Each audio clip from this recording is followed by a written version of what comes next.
Hello and welcome back to Rev Endurance Sports and video 3 on the service of this bike.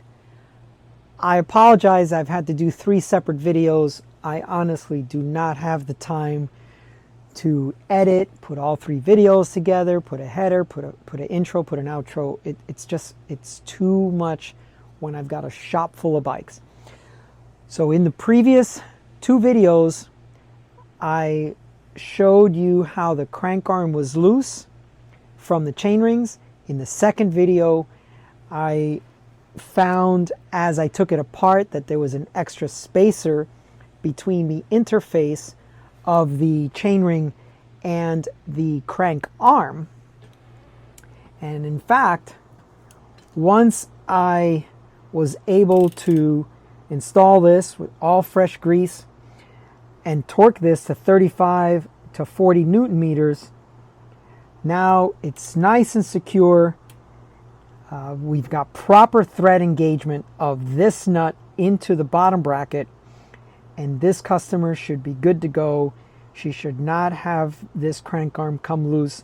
I also mentioned in the previous video that there was a couple of times that she had to take this crankset to another shop. I don't know if it was the same shop twice, but to a shop, have them tighten it down. Now, I don't know why they didn't notice that there was an extra spacer in there, but they didn't. So this spacer was in there. 2.35, let's almost call it 2.4 millimeter spacer.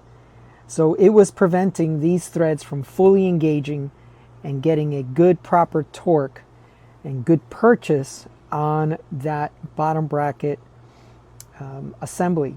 So this bolt, I also mentioned in a previous video, this crank arm is separate from these chain rings and the bottom bracket. So there's 3, well, I guess 4 if you include the other crank arm. So it's a 4-piece assembly, and you just put it together modular. So you choose the length of your crank arms, you choose the chain ring combination you want, choose the bottom bracket that's applicable to your bike, and then put it all together.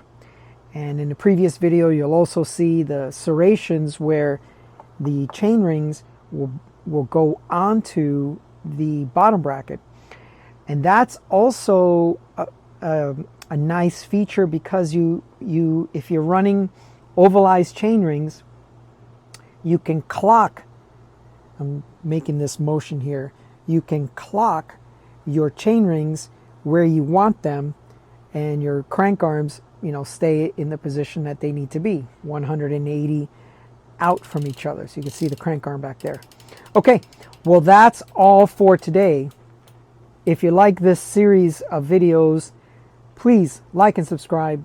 Please hit that notification bell, and we look forward to seeing you up the road.